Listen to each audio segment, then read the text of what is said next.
In 1995, Congress passed the Unfunded Mandates Reform Act, or UMRA, to prevent the imposition of burdensome and costly federal unfunded mandates.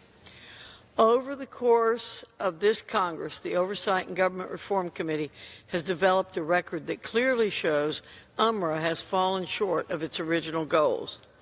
Last year, the committee saw input on UMRA and received several hundred responses from governors, state legislators, and county officials regarding the impact of federal laws and regulations. Too often, state and local governments are confronted with the rotten choice of raising taxes on their residents or cutting services residents depend on in order to cover costs to comply with federal mandates. Unfunded federal mandates strain state and local budgets and subvert the principles of American federalism.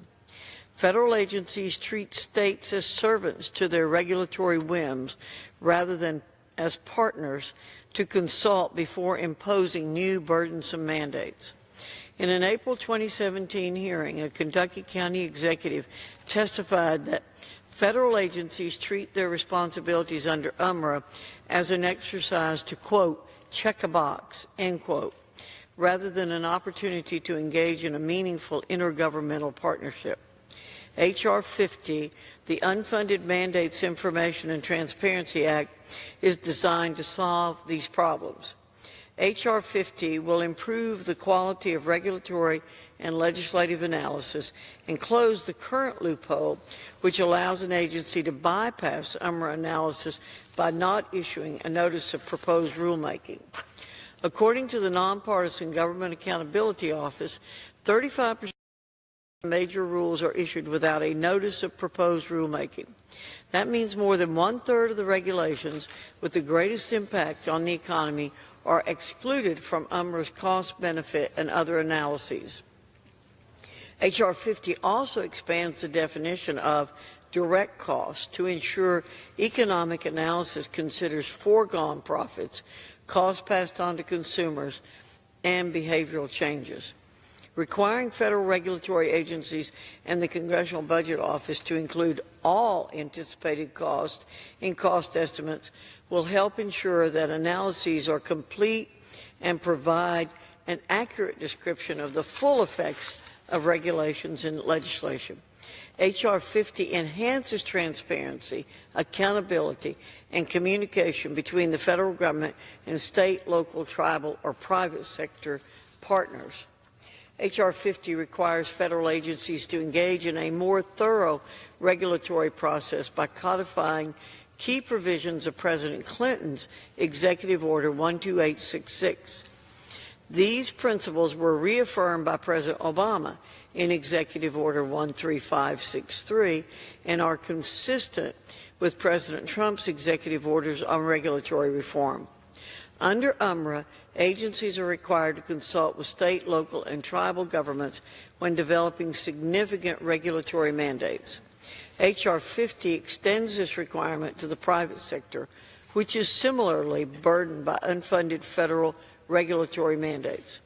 The bill also requires independent agencies like the Consumer Product Safety Commission, the National Labor Relations Board, and the Federal Communications Commission to comply with UMRA.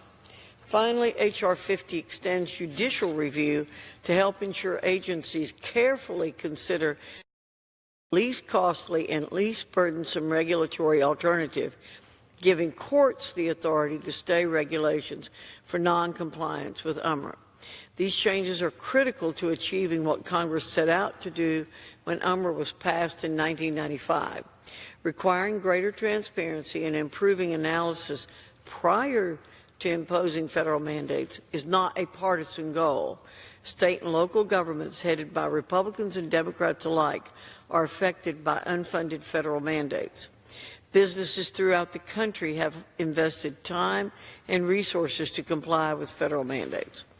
With such a sweeping impact, any decision to impose a federal mandate should, at a minimum, be transparent and based on the most comprehensive and accurate information available.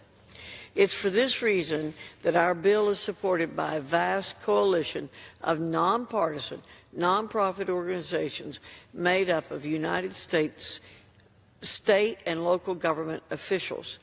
This coalition includes the United States Conference of Mayors, the National League of Cities, the International City-County Management Association, the National Association of Counties, the Council of State Governments, the National Conference of State Legislatures, and the National Governors Association.